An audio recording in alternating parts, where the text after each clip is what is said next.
Thanks, everybody. We'll start with the opening statement from Coach Brennan, then we'll take your questions. All right, thanks for coming. Obviously, everybody in the building is disappointed with the performance last weekend at Iowa State. They're a good football team, and I give them a lot of credit. Coaching staff, their players, how they played. I thought their quarterback was excellent in that game. And so, for me, the biggest thing there was just our lack of execution when we talk about red line, and that part was frustrating and disappointing. And so, yesterday was a good day for us to assess everything, get back to work, reset, and I think a huge part of red line is accountability and own it, fix it, and that's what we had to do as coaches and as players, and that's what we dove into yesterday. It's a big week for us, right? We've got a really tough opponent coming in here in Oklahoma State. I know we've got a lot of things going on this weekend, which is going to be a great weekend for just Arizona athletics altogether. We're excited about the Hispanic Heritage game. I think that's always a really special game in this city, in this stadium, and so we're looking forward to that. But more above all things, I'm looking forward to getting back on the practice field tomorrow with this team. I'm looking forward to attacking the process that's going to give us a chance to play the kind of football we want to play at Arizona. I'll take your questions. Thank you, Coach. Start with Justin and then David. So after watching the film of the passes with Noah and the receivers, what did you take away on how that wasn't able to get going? I think it was a combination. I think I mentioned this the other night, a little bit of him at times, him getting moved off his spot, and then I think he missed a couple throws. And I think that's just, that was frustrating and disappointing. And knowing Noah Fafita, he's going to dive into the process, is going to give him a chance to hit those throws because no one cares more about this football team and this football program than he does. And then do you feel like maybe now he's still learning how to get those game reps with some of those receivers and is still developing chemistry? I think chemistry is an ongoing thing. I think those guys invested a ton of time this offseason, and in terms of throwing and catching and doing a lot of that work on their own. But there's nothing that simulates the speed of the game. You know what I mean? I think, I should have said this in my opening statement. Just like when you look at a game like that overall, when you're playing a top 12, 15 team on the road, you can't turn the ball over 4 times. Right? Like you can't not execute on third down on either side of the ball at a level that's good enough to give you a chance to win. You have to play clean, and we didn't do that, right? Our penalties were better, but it still wasn't good enough. And so in that game, there was just huge momentum swings and opportunities for us to respond, and we did not respond collectively in the right way. We didn't answer, we didn't support each other, right? We didn't, and so that part was really frustrating. David and then Troy. Brent, how did you evaluate the first interception from the respective? The short game kind of had been working to that point, especially on that drive, and then the route tree there was just kind of 20-plus yards downfield with a dump out. What did you think of that play call? So say that again. So the first interception. You gave me so much in that question. Like what's the question? What did you think of the play? I love the play call. I love the play call, and it's a play that Noah has been able to complete with high percentages, over the time this season. So, I think there was some coaching points there that, we didn't have great flat control. And so that corner was able to push up underneath it and make the interception. That's the one you're talking about? Yeah, absolutely. Yeah. And in terms of some of the snapping issues we've seen with Avery on the special teams, what are you identifying there? Maybe why some of his snaps are off? I think that's one of those things that we need to clean up. And Avery's a great kid and a super hard worker, and I know he will get that fixed. But that's something that we need to clean up. Two questions. One, in terms of the availability report, how it went with that process, just your thoughts on that real quick. Just the process of that you've seen around. The availability report is great. I think it's, hopefully it removes a lot of conversation about player injuries. And, I know you guys have heard me talk about it before, but I just feel like sometimes when you have a good player who's injured or a player of interest that's injured, the entire week or the entire narrative becomes about that one player who's not even available to play anyway, right? I'd rather talk about the guys that are playing. I'd rather talk about the opponent that's coming in here. I'd rather talk about the opportunity that is in front of Arizona football.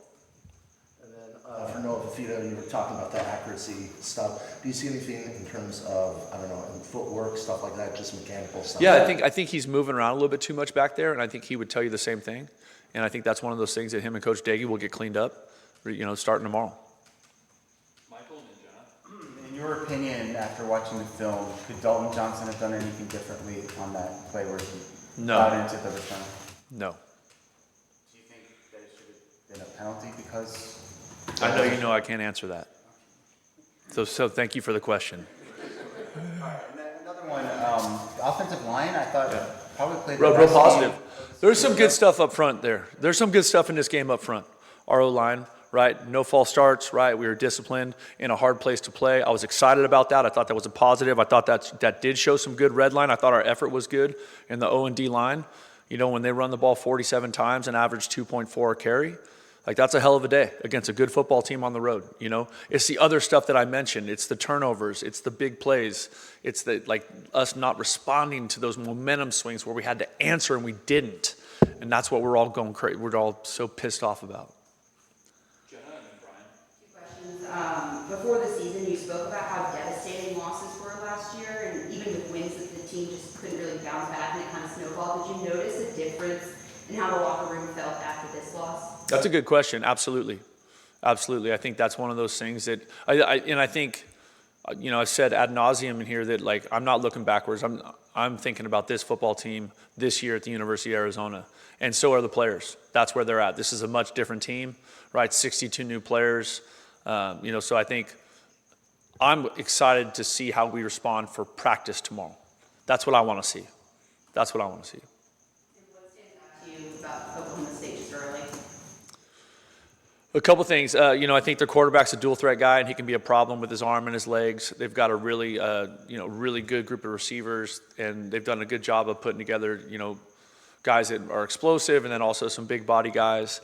The running back is a good player. You know, on defense, they have a lot of experience especially in the secondary, guys that have had a ton of snaps, and then their defensive front is big and long. You know what I mean? And so, you know, that part of it, you know, the story and all the stuff they're going through, we're going to get their best shot here on Saturday, and we know that. Brian and then Jason. Well, going off that, do you have any experience playing against a team, coaching against a team that has recently made a change like that, and what kind of difference do you see in an opponent when that happens? I don't know that I have a great answer for that. Every team is different, right? Like this team with what they're going through is going to be different than, you know, what UCLA is going through this week. So, you know, I don't have any experience coaching against them. And with this game being at noon, what are you hoping for as far as the environment? I'm hoping 55,000 Arizona crazy ass fans are in the stands going nuts. That's what I want. That's what I want. I want the city of Tucson to fall in love with this football team and show up and show out and make it hard for our opponents to come in here and play. Jason and then Justin. There's been a couple fair catches with punts inside the 5 and things like that. And, how would you assess the punt returns overall? I would assess that's not good enough, right? We're not coaching that, and that needs to be fixed. Could there be a personnel change or just something you just in practice you kind of? We're gonna flush that out in practice. We're gonna continue to have that conversation. I think that's one of those things. Sometimes that's hard when you, as a punt returner, when you get driven back and you know you're tracking the flight of the football, right? So like having it comes down to a feel for where you are on the yard line. You know what I mean? And so that part of it, I think we need to be better at. And then you're coming up on for some of the freshmen, 4 games, redshirt and all that. Yep. How do those discussions go, if there are even discussions, or is it kind of, if you're playing, you're playing? If you're helping this football team win games, you're playing. Justin and then David. So there were a handful of guys that we didn't really get to see. Was Ken kind of like a just in case situation? Absolutely. Yeah, Kev was just in case situation. I also think Ishmael Mahdi is earned the right to play, right? I think he's 300 plus yards in the last 2 games of total offense. He's proven to be a effective runner, a really strong pass catcher, and also a effective pass protector. And so, but we can't wait to get Ked back. We hope that happens, you know, that he's ready to rock and roll Saturday. And I don't know how much you're able to disclose about this, but Riley Wilson, what he went through during training camp, and what does it mean to get him back and see him playing healthy? It's awesome. It's awesome to get Riley back. I think I have this conversation with players a lot, right? The best thing you can do is make the most of the opportunities you get, whether that's in practice or on game day, right? If you get 10 plays, those 10 plays need to say that you should get 20. And so I thought Riley did a fantastic job of that on Saturday night.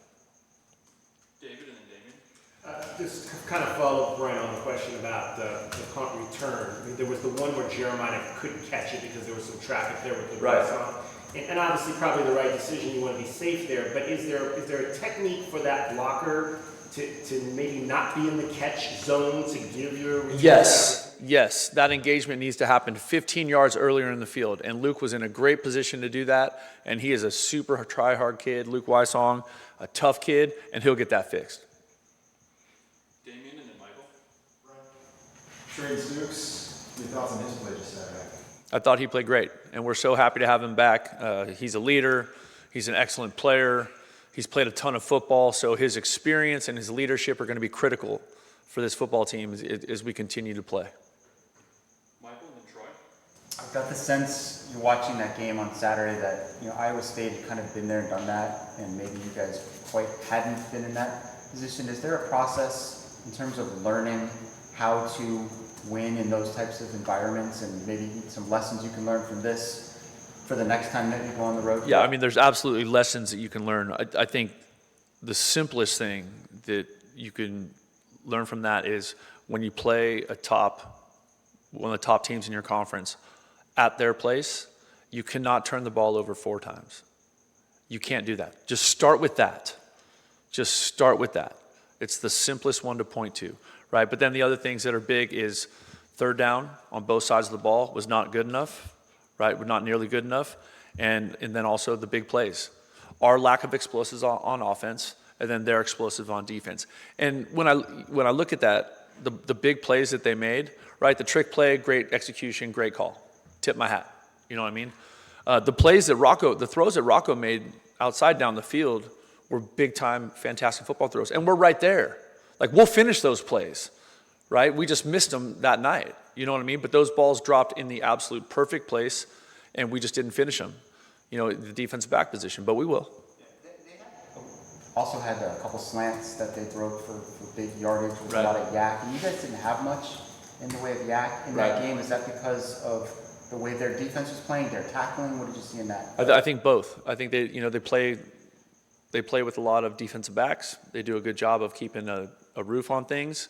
Not as much aggressive pressure as we are.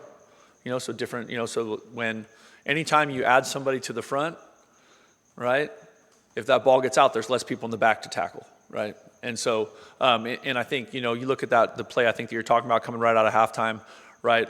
Our best player, Genesis Smith, missed a tackle, right? Genesis will make that tackle this week. You know what I mean? I believe in Genesis as much, if not more, than any player on his football team.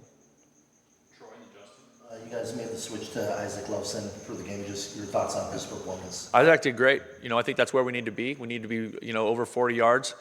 In terms of net punting, and I thought that was a really good battle. And we keep that competition is ongoing. You know what I mean? Like, I think that's one of those things that sometimes gets lost when you get in the season. Like, we're still pushing everybody in practice. We're still trying to improve every day we step out there, and the best way we can do that is by putting those players, whether it's our punter, doesn't matter who it is, with pressure in his position group to continue to press and continue to excel in the practice environment. Justin and then David. So we saw Tristan Bounds start at right tackle in Chuba. In previous games, we saw guys kind of rotate.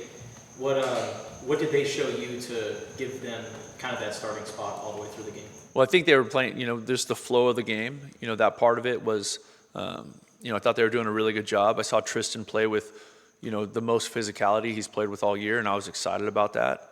And so, as we continue, the good news is that we have some depth in the offensive line, right? We feel good about playing all those guys, you know what I mean? And so that part is really important. It's a long football season. We're 4 games in. We got a lot of football left to play. And so all of those guys are going to be incredibly important as we continue to go. Our last 2 will be David and Jason. Brent, there was some question on your decision to punt back up in the red zone there in the second half. Just what went into the thought process there? Where are you talking about? I think you guys were inside your own red zone. It was like 4th and 2 inside the 15, about 10 and a half minutes left.